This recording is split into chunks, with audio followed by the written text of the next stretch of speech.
Hello guys, আমি বিশ্বাস আপনারা দেখছিলাম। তো চলো বন্ধু, দেখে নেওয়া যাক আজকের ব্লগ। এবছর চড়কে তারকেশ্বর কেমন ছিল। সকাল সকাল ভিড় বাসে করে আমরা হাওড়া ব্রিজে চলে গেলাম। তো গাইস, আমার সাথে ছিল আমার দিদি, ফাটনি, সঞ্জু, সোনালি ও এক ঝাঁক বয়স্ক মহিলা। তো মহিলাগুলো হাসি ঠাট্টা করছিল। ভিড়ের মধ্যে টিকিট কাটতে দাঁড়িয়ে পড়লাম এবং শেষমেশ টিকিটটা কেটেও নিলাম। তো গাইস, এবার একটু পিছনের দিকে তাকিয়ে দেখলাম সকলে আসছে কিনা, কারণ হাওড়া ব্রিজ স্টেশনের যা ভিড় থাকে যে কেউ হারিয়ে যেত। এবার একে একে সকলে নিচের সিঁড়ি বয়ে স্টেশনের দিকে রওনা দিলাম। তো গাইস, নিচের রাস্তা দিয়ে আমরা স্টেশনের ওপরে উঠলাম। শুধুই ব্যস্ত মানুষের ভিড়। তারকেশ্বর যাওয়ার ট্রেনটা অনেকটা লেট ছিল, তাই গাইস আমরা কিছুক্ষণ স্টেশনে ওয়েট করছিলাম। একে তো সকালে ঘুমোয়নি, তার উপর বাসে করে স্টেশনের ভিড় মানুষগুলিকে দেখে গাইস আমার ঘুমটাই চলে গেল। তাই সকলে দাঁড়িয়ে দাঁড়িয়ে কি করলো তারই একটা ভিডিও করতে লাগলাম। এখনো 1 ঘন্টা ওয়েট করতে হবে আমাদেরকে। তো গাইস, সেই জন্য একটা ছোট্ট রিল বানিয়ে নিলাম। স্টেশনে ট্রেনটা এসেও পড়লো আর আমরা ট্রেনে উঠেও পড়লাম। তো গাইস, 2 ঘন্টা ট্রেনে থাকার পর আমরা গিয়ে পৌঁছালাম তারকেশ্বরে। প্রচণ্ড গরমে নিজের চুলটা ঠিক করতে করতে এরপর সকলে আমরা এগোতে লাগলাম। পৌঁছতে গেলাম, কিন্তু থাকবো কোথায়। এরপর সরু গলি দিয়ে হাঁটতে লাগলাম। গাইস, থাকার জায়গাও পেয়ে গেলাম। আবার কি হলো, আমাদেরকে 2টো ঘর দেওয়ার কথা ছিল, পেলাম একটা ঘর। সেই জন্য গাইস আরও একটা দিন অপেক্ষা করতে হলো আমাদেরকে। কি আর করা যাবে, তারকেশ্বরে যা ভিড় ছিল, তাই গাইস আরও একটা দিন অপেক্ষা করতে হলো আমাদেরকে। এরপর গাইস আমরা ভিড়ের মধ্যে দিয়ে হোটেলের দিকে রওনা দিলাম। গরিব মানুষগুলিকে সকলে কিছু দান করছিল, আর আমি তারই পাশ দিয়ে হাঁটতে হাঁটতে শেষমেশ হোটেলে পৌঁছে গেলাম। কি শান্তি। একে একে সকলে হোটেলে সিঁড়ি বেয়ে উপরের ঘরে পৌঁছে গেলাম। বাপরে বাপ। কিছুক্ষণ ওয়েট করার পর 4তলায় ছাদের উপরে গিয়ে দাঁড়ালাম। তারপর সামনের দিকে তাকাতেই শান্তি। আমার সামনেই ভোলেনাথ, তারকেশ্বরের তারকনাথ। মন্দিরের চারপাশটা অসাধারণ ছিল, বলে বোঝাতে পারলাম না। তাই মনের আনন্দে বলে উঠলাম, হর হর মহাদেব। এত ভিড় দুধ পুকুরে।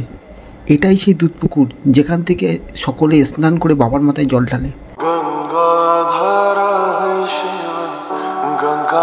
তাই দেরি না করে আমিও দুধ পুকুরে স্নান করে বাবার মাথায় জল ঢালতে চলে গেলাম। গাইস, এটাই হলো তারকেশ্বরের মন্দির, যেখানে হাজার হাজার মানুষ ঘন্টার পর ঘন্টা দাঁড়িয়ে বাবার মাথায় জল ঢালে। অনেক কষ্টে মন্দিরে জলটা ঢাললাম। তারপর মন্দির থেকে বেরিয়েও আসলাম। তো গাইস, এরপর রাজবাড়ির সামনের দোকানগুলিতে কিছু জিনিসপত্র কেনার জন্য আমরা সকলে চলে আসলাম। এটা ছিল হরেক রকমের কেনাকাটার দোকান। আমরা একে একে প্রত্যেকটা দোকানে ঘুরতে ঘুরতে দেখতে লাগলাম।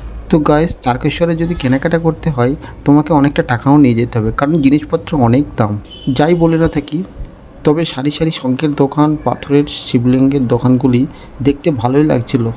তারকেশ্বরে গেলাম আর আচারের কথা বলবো না, তাই কখনো হয় নাকি। তাই কিছু আচারও কিনে নিলাম।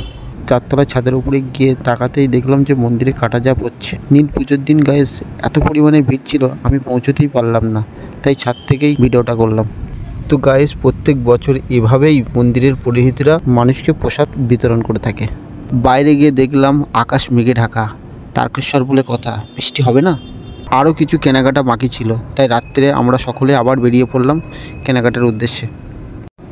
আবার পরের দিন সকালবেলা টোটো করে রওনা দিলাম লোকনাথের উদ্দেশ্যে। রাস্তা দিয়ে যাওয়ার সময় দেখছিলাম রাস্তার 2 ধারে তারকেশ্বরের উদ্দেশ্যে বাবার ভক্তরা জল নিয়ে বাঁকে করে আসছিল। তো গাইস, আমরা টোটো থেকে নামার পর সকলে একটা দিঘিতে স্নান করতে গেলাম। বাপরে বাপ, কত বড় দিঘি, গভীরও ছিল। স্নান করার পর হাঁটতে হাঁটতে আমরা পৌঁছে গেলাম লোকনাথ মন্দিরে। বাবার মাথায় জল ঢালার জন্য জল, ধূপকাঠি কিনলাম। এরপর লাইনেও দাঁড়িয়ে পড়লাম। লোকনাথ মন্দিরে জলও ঢাললাম এবং পুজোও দিলাম। তো গাইস, এটাই হলো লোকনাথ মন্দির। মন্দিরে যতটা পরিমাণে ভিড় ছিল, ততটাই লাইন, ততটাই আনন্দ ছিল মানুষের মধ্যে। আমার খুব ভালো লাগলো বাবাকে দর্শন করে। এরপর লোকনাথ মন্দিরে জল ঢালার পর হাঁটতে হাঁটতে আবারও তারকেশ্বরে ফিরে আসলাম। তো গাইস, এটাই হলো তারকেশ্বরের গেট পার হয়ে আমরা আবার নিজের গন্তব্যস্থলে ফিরে আসলাম। নেক্সট দিন বিকেলে আমরা বাড়ির দিকে রওনা দিলাম। তো গাইস, আবারও দেখা হবে নেক্সট একটা ব্লগিং ভিডিওয়। হর হর মহাদেব।